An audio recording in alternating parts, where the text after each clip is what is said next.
Hi friends, ఎంతో ఆరోగ్యకరమైన కూర అండి ములంకాడ రసం. ములంకాడ రసంలో మనం నువ్వులు అలాగే కొబ్బరి వాడతామండి. చాలా మంచిదని అందుకే అన్నాను. దానికి చూడండి, అలాగా ములంకాడలు ముక్కలుగా చేసుకుని కొద్దిగా ఉడికించుకోవాలండి. హాఫ్ బాయిల్ చేసి పక్కన ఉంచుకోవాలి.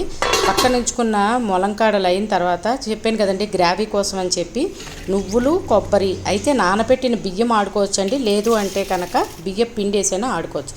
దానికి చూడండి, అలా బాణీ పెట్టుకుని ఒక స్పూన్ ఆయిల్ వేసుకుని మినపప్పు, కరివేపాకు, ఎండుమిరపకాయ, అంతేనండి తాలింపు. ఈ తాలింపులోకి చెప్పాను కదా, నువ్వులు కొబ్బరి అలాగే ఎండుమిరపకాయలు పచ్చివేనండి, నువ్వులేం వేపక్కర్లేదు. దీన్ని చక్కని పేస్ట్లా చేసుకోవాలి. ఈ పేస్ట్ చేసుకున్న దాంట్లోకి అయితే వరిపిండి కానీ లేదు కదూ, బియ్యం కడుక్కుంటాం కదండి, నానబెట్టి బియ్యాన్ని కూడా ఒక పేస్ట్లా చేసుకుని ఇందులో కలుపుకోవచ్చు. లేదంటే కనుక పౌడరు ఏదైనా వాడుకుని పేస్ట్ లాగా చేసుకుని ఉంచుకోవాలి. చూడండి, ఈవేళ నేను బియ్యపిండి వాడుకునే చేస్తున్నానండి. అందుకని కొబ్బరి, నువ్వులు, ఎండుమిరపకాయలు ఆడానండి. అందులోకి కొద్దిగా మనకి ఇది ఏంటంటే జ్యూస్లా ఉండాలండి. ఎందుకంటే మనం చూడండి, లైక్ మైసూర్ పాక్ లాగా ఇది ఉండ కట్టకుండా మూకుట్లో వేసి తిప్పడం చూపిస్తాను. చెప్పాను కదా, రైస్ పౌడర్ కూడా ఇందులోకే యాడ్ చేసుకుని ఉండలు లేకుండా చక్కగా పేస్ట్ లాగా తయారు చేసుకోవాలండి. చెప్పాను కదండి, కన్సిస్టెన్సీ బాగా వాటరీగా ఉండాలి. ఇది చూడండి, ఒక మూకుట్లో పోసేటప్పుడు మనం ఇలాగా నీళ్ళల్లో ఉంటే కనుక ఉండ కట్టకుండా చక్కగా మొత్తం కుక్ అయిన తర్వాత గ్రావీ లాగా తయారవుతుందండి. చూడండి, ఇందులో మనం ఉల్లిపాయ టమాటా ఏమీ వాడలేదు, కానీ చాలా కమ్మగా ఉంటుందండి. మన ఆరోగ్యానికి చాలా మంచివండి నువ్వులు అలాగే కొబ్బరి రెండు కూడా.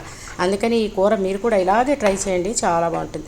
దానికి చూడండి, మొత్తం అలాగా మనం మైసూర్ పాకులాగా తిప్పుకుంటూ ఉండాలి. ఇందాక హాఫ్ బాయిల్ చేసిన ములంకాడ ముక్కలు ఉన్నాయి కదండి, వాటిని కూడా వేసుకుని ఇంచుమించు వాటికి మొత్తం మనం వేసుకున్న ఫ్లేవర్ ఉంది కదండి, నువ్వులు కొబ్బరి ఇవన్నీ కూడా చక్కగా పట్టాలంటే ఒక్క 10 నిమిషాలు ఉడికించుకున్న తర్వాత మనం కన్సిస్టెన్సీ పేస్ట్ లాగా అయ్యే వరకు దాన్ని ముకుట్లో ఉంచుకుంటే వేడి రైస్తో కానీ జొన్నలు సజ్జలు మనం ఏం వండుకుంటే వాటితో చాలా కమ్మగా ఉంటుందండి ఈ రసం. మీరందరూ కూడా తప్పకుండా ట్రై చేయండి. ట్రై చేసి రసం మీకు ఎలా వచ్చిందో కామెంట్ పెట్టండి. నా ఛానల్ కనుక సబ్స్క్రైబ్ చేసుకోకపోతే సబ్స్క్రైబ్ చేసుకోండి. ఒకవేళ చేసుకున్నట్టయితే కనుక మీ ఫ్రెండ్స్తో రిలేటివ్స్తో షేర్ చేయండి ప్లీజ్.